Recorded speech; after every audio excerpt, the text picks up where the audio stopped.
Bang, buat apa bang? Hah? Perang dengan nyamuk? Wow, jom kita review. Pistol ni kalau korang beli, korang akan dapat dia punya aksesori lah dekat dalam ni. Jom kita tengok.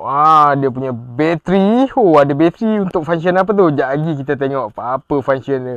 So next, dia akan bagi kita jatuh. Okay, ada dia punya ni pipe dia, hose dia. Okay, lepas tu tengok apa lagi ada. Ini apa ni? Ini mungkin dia punya pendawaian dia, nanti kita tengok kejap lagi. Alright, mungkin dia pun charger ke? Aku tak tahu. Jom tengok next. Okay, dia akan bagi kita apa ni? Ni mungkin macam tempat isi air. Tapi tak apa, kita tengok kejap lagi apa function dia. Dan yang ni, ni tempat air dia ni. Ini tempat air dia. Okey, jom kita pasang. So ni tempat masuk bateri dia. Korang buka je, lepas tu korang akan nampak soket dia dekat dalam ni. Soket ni kau masukkan bateri dia punya soket, korang jangan risau dia takkan terbalik. Kalau dia terbalik dia takkan boleh masuk. Jadi korang masukkan saja ikut dia punya slot.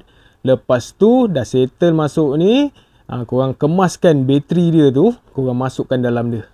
Dah masuk dalam dia, apa lagi? Tutup semula. Okey, tutup rapat-rapat. Lepas tu ni hose dia, korang cocok je dekat lubang yang besar, bukan lubang yang kecil tu lubang yang besar sikit tu. Dah cocok. Yang ni teropong dia lah. Korang slide je macam ni. Slide je.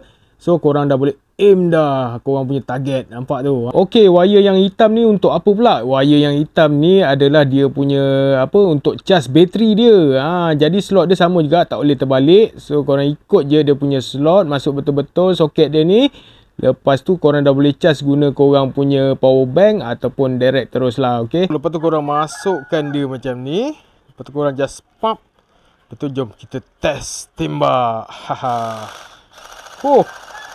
Berapa jauh dah boleh pergi? Jauh.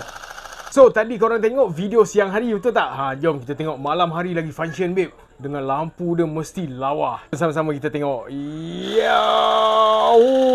Function. Try tembak itu. Tu dia, nampak? Atas tu. Pokok atas tu. Nampak?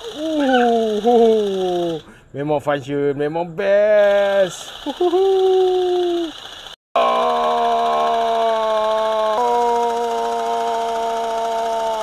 Kalau korang nak beli, korang boleh tengok dekat beg kuning. Harga RM21 je tak silap aku. Kalau korang ada voucher, korang claim lah voucher, dapat bawah RM20. Kan? Lepas tu, have fun. Tembak sama dia.